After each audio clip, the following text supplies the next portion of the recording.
Welcome to Module 3 from our series on artificial intelligence. This module deals with parametric modeling as well as linear regression. Now, let's review some of the recent modules and what we discussed in those. The first module introduced the concepts of artificial intelligence, machine learning, as well as neural networks on a pretty fundamental level. Module number 2 discussed neural networks with greater depth and focused on the McCullough-Pitts neuron model, the roles of synapse weights and activation functions. We compared feed-forward and feedback networks, and we also discussed some of the basic characteristics or types of neural networks, with one example being the transformer that's used for large language models.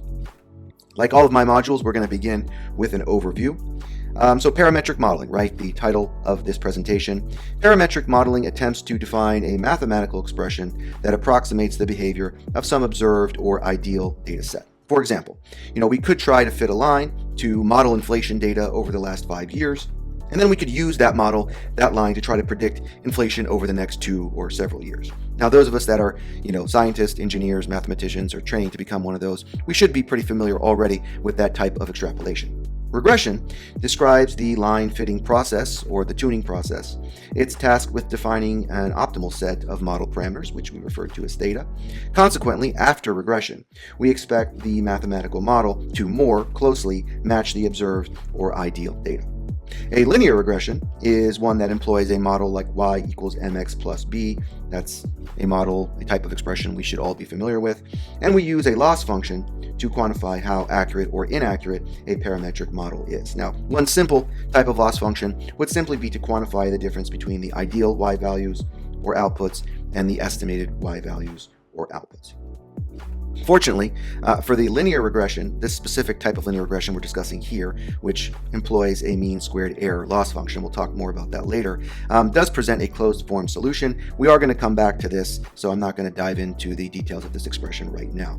However, x represents the inputs and y represents the ideal outputs. Other regressions, with one example being logistic regression, that's the topic of the next module. Now, they do not necessarily present a closed form solution, and as such, they may require iterative or nonlinear types of solution methods. So now let's get into the bulk of the discussion here. There's a little bit of repetition, but I think it can be helpful. Again, parametric modeling attempts to define a mathematical expression in terms of x, those are our inputs, y, that would be one or more outputs, as well as theta, those represent the parameters, such that the difference between the ideal outputs, y sub IDE, and the estimated outputs, y sub EST, right, that value is minimized.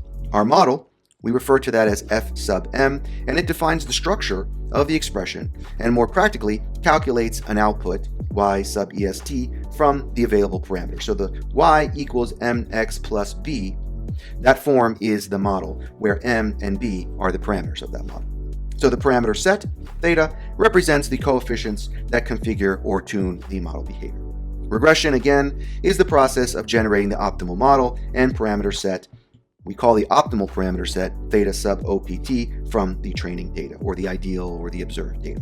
What we see is that the ideal output should be equal to the estimated output, with the difference being denoted by some error. Now, when we get to our solution, post-convergence, once our regression is complete, we expect this error to be pretty close to 0. Now, as we said previously, we generate the estimated output by taking our assumed model, f sub m, and feeding it inputs as well as parameters. Now, both regression and machine learning, and so that's really what we're discussing here. We're discussing regression as a precursor to machine learning, or really one type of very fundamental or rudimentary machine learning approach, right? Both are tasked with defining an optimally configured or optimally parameterized model that facilitates effective inference or estimation. So I do want to use this term because it's a formal term. Inference describes the use of the optimized mathematical model after training or after regression to calculate or estimate the output y sub EST from the inputs. Generally, the model is optimized, again, to match some ideal training data. A neural network, which we talked about in the last module, is one type of parametric model with two different parameter types, right? We have the synapse weights, which we represented by W, as well as the offset biases, which we represented by B. Now, we can generate an alternative representation of a single neuron where the output of that neuron is equal to an activation function, which plays the role of our model, times the product of the parameters and the inputs, where the inputs, those would be coming from the other neurons in the previous layer. And the parameters, right, they represent the combination of the synapse weights and the offset bias. So what we see is that we can represent the training of a neural network in a way that's somewhat similar to this linear regression, although the process, the approach will be different. The math, there are a lot of similarities there. Now, like supervised machine learning, linear regression attempts to define optimal parameters. Again, there's some repetition here, such that the assumed model may accurately mimic the behavior of the system that's characterized by the training data or the system that we observe. So here are two examples of parametric models. We've already seen the linear model, right? Y equals mx plus b. We can denote the slope m as theta sub 0 and the intercept b as theta sub 1. Down here, we have an example of a logistic type model, which is going to be the topic of the next module. And for this one, the form is different. So the estimated output would be equal to 1 over 1 plus e to the negative kx plus kx0, where k, or theta 1, we can refer to it in both ways, equals the growth rate, and theta 1, or x0, right? I guess that would be k times x0, represents the intercept, and x0 would be the x value at the midpoint. Now, if that doesn't make sense, that's okay. We're going to come back to this topic of logistic models and logistic regression. We're going to discuss it in more detail in the next module. Now, one thing I do want to point out, again, like all of my lectures, I try to be pretty good about putting references in the top right-hand corner, so you can use that QR code if you want to learn more about a specific topic. Now, here we have an example of a linear model after regression. Let's go through the steps in a very basic way of how we would generate this line. So we start off with just the data points, right? The dots here, and they tell us what the relationship is between the inputs and the ideal outputs. Okay, we feed that information to some sort of linear regression, and what that does is that spits out a set of optimized or optimal parameters. Now, part of the linear regression process involves knowledge or the assumption of some model structure, which we call f sub m. And so after we have these optimized parameters, we can simply take those, stick them into our model, which is just mx plus b. Again, theta sub 0 being our slope, theta sub 1 being our intercept. Now the values for this example, which I don't show you how to get these, but we are going to do an example in a second, right? The slope value is 0.2195 and the intercept is 0.1. And so what we can see is that by taking those optimal parameters and plugging them into our model, we end up with a linear approximation of the data. Now, this approximation can only be so good because we are constrained by the form of our f of m. If our data doesn't have a strongly linear relationship, then there's only so good of an approximation that we can yield. So let's talk a little bit more about loss functions. The loss function quantifies the difference or the discrepancy between the ideal and the estimated outputs. This is kind of what we called the error before. For a relatively accurate model and set of parameters, we expect the loss function to yield a pretty small value. For a less accurate model, we expect the loss function to yield a larger value. And again, the simplest loss function we could use would just be the difference between the ideal and the estimated. The mean squared error loss function is one common type of loss function, which we're going to use heavily in this module. Now, it is advantageous because it emphasizes large differences and de-emphasizes small differences, and that can have many advantages for our training process. Essentially, the structure is just taking the difference between the ideal and the estimated solution, and then we square it. And here we show the estimated output in terms of the system model. Now, here I show two different versions of that loss function. Up here is where we only have one output. Down here is where we have multiple outputs. So for a single output, right, there's only one y-est, only one y-ideal. So we take the difference between those and we square it. If we have multiple outputs, then we do take the mean of the squared errors. Okay, and so the mean, we see 1 over ny times the sum of the errors, which are squared, and this represents the error for the kth output. So if we have multiple outputs, and let's say we have 3, we would have y superscript 1, y superscript 2, y superscript 3, and those represent the individual outputs.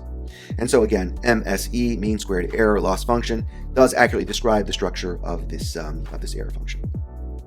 Now, let's dive into an example. I think that's always a really great way to demonstrate a topic. So one benefit of linear regression is the ability to calculate the optimal parameters using a closed form approach. And we saw that equation a couple minutes ago. So let's consider the following observed or ideal input-output relationship that has 5 samples. And we'll note here that the first column of x contains what we historically have really called the x values. The second column, they are all ones, and we just need those to act as the coefficient of the intercept because the coefficient doesn't change for that. Now we want to calculate the optimal parameters of a linear model such that the mean squared error is minimized, and we've already talked about that at great length.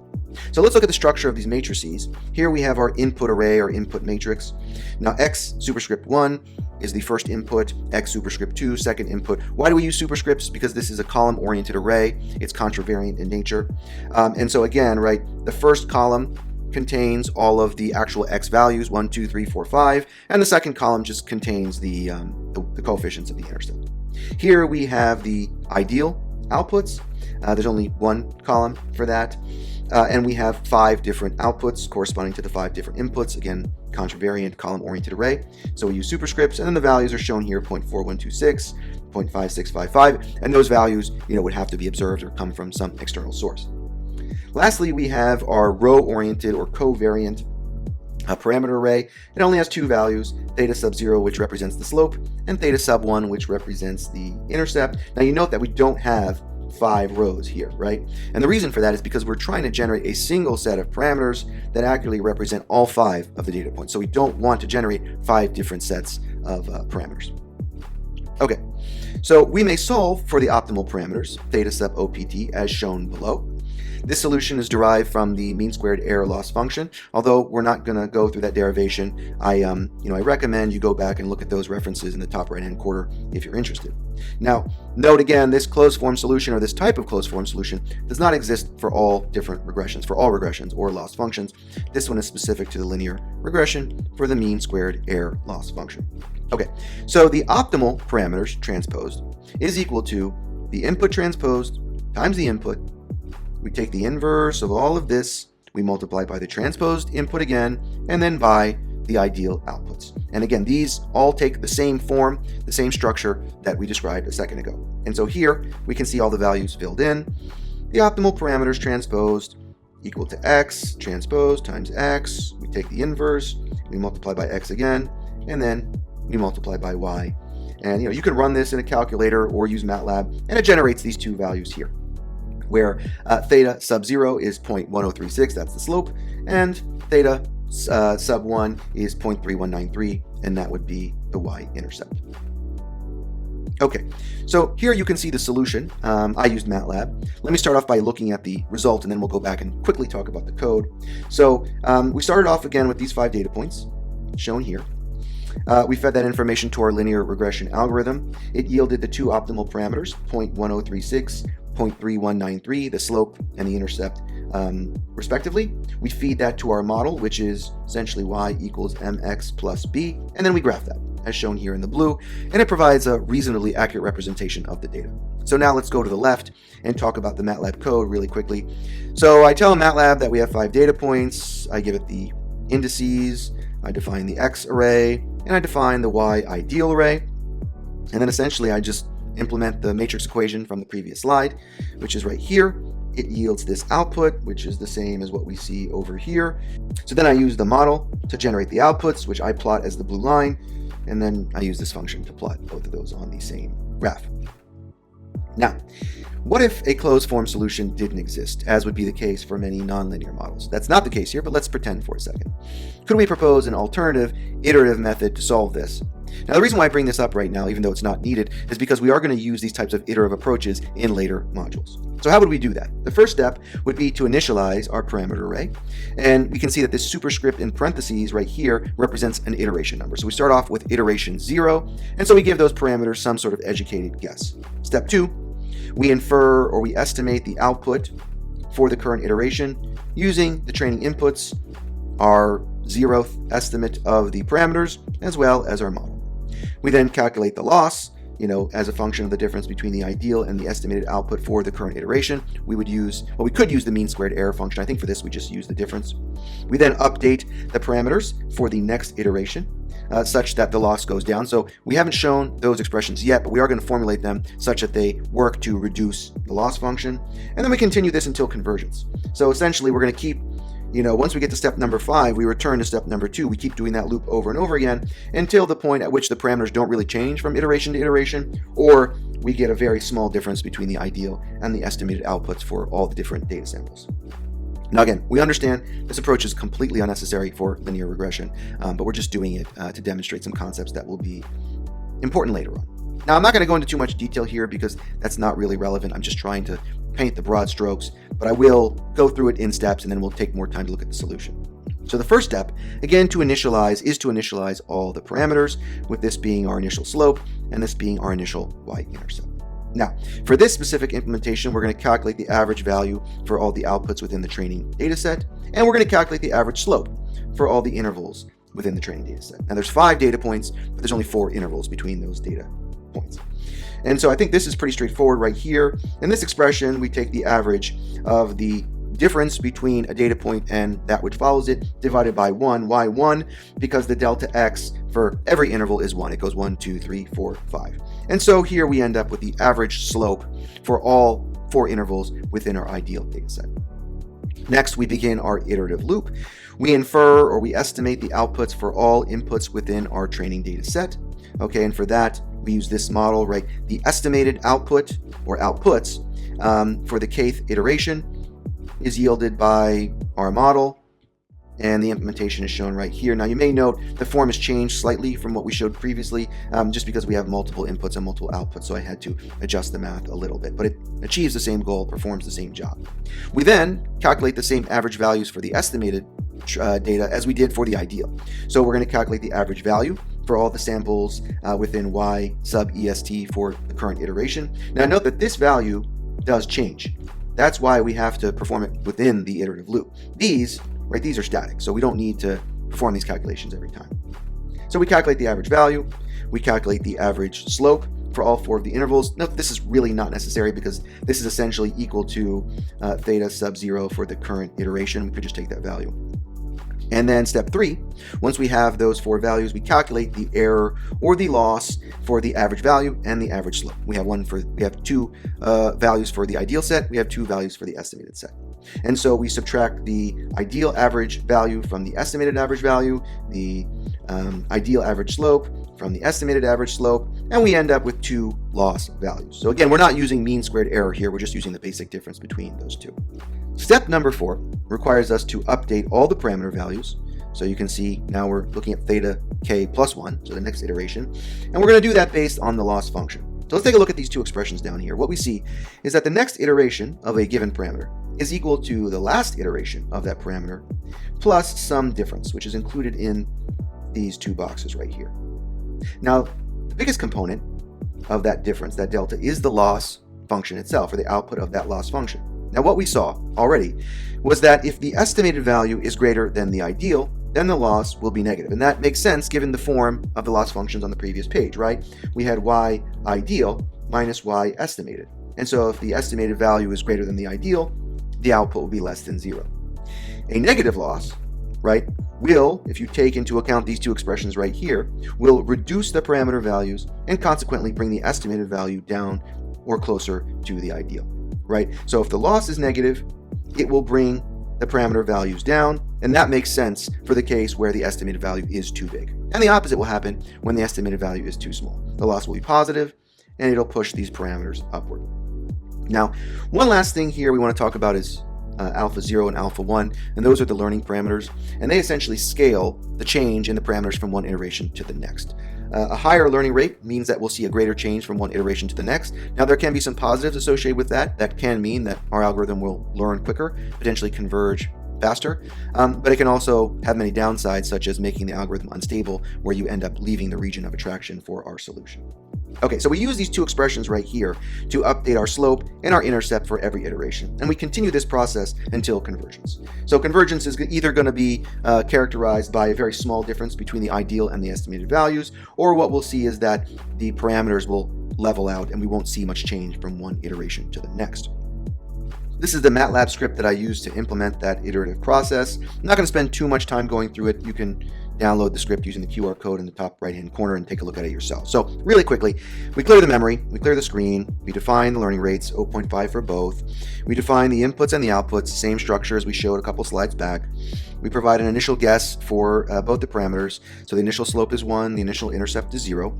We then begin the iterative process, and you can see I'm assuming that fewer than 20 iterations is needed for conversions. We then calculate the estimated output from array X, as well as our parameters for the current iteration. Note that this value will change from iteration to iteration. We then calculate the individual slopes for every interval within both the estimated and the ideal data sets. Over here, we average those slopes. Before that, we average the values, again, as indicated by the last slide. And then right here, this is where we actually implement the update expression. And so you can see we yield a new set of theta values for the next iteration. And then down here, I simply just graph the results. And that's what we're going to show in 1 second. So here's the results. The x-axis for this graph would be, not x, sorry, it would be k sub it, the iteration number. And then up here, the y-axis would represent the theta value. So the yellow line represents the slope, and the blue value represents the intercept. So we started off with a guess of slope as 1, intercept as 0, and within about 13-14 iterations, they level out to the final values of 0.1036 for the slope and 0.3193 for the intercept. And this matches what we got previously when we used the closed form solution that is to be expected. Now again, you can see here that we observe that convergence has been achieved because there's very little delta, very little change in the parameters from one iteration to the next. Okay, so I'm trying something new in some of these modules. I'm going to assign an exercise or homework for viewers to do on their own, and I'm going to ask that you submit your solution in the comments below. And once we get to about 10-15 tries at the solution, I'll go ahead and post a PDF to the actual solution. So let's quickly outline this homework exercise. I want you to consider the data set below. We have 7 inputs and 7 outputs. Obviously, they should have the same number. And I ask you to apply a linear regression to this data set, yielding the optimal slope and intercept values, the optimal parameters. Now, for those of you that don't have access to MATLAB, I know a lot of the code is MATLAB based. I encourage you to Google Octave Online. It's a really great free resource that's pretty much MATLAB compatible, but definitely for the purposes of this exercise will allow you to do everything you need to do. And I think most of the code that I provided will still run in Octave Online. And I also want you to graph the regression against the original data, similar to what I presented 1 or 2 slides ago. So I hope you learned a lot from this module on parametric modeling and linear regression. In the next module, we're going to expand upon that and look at another type of parametric modeling process, and that is the use of logistic regression.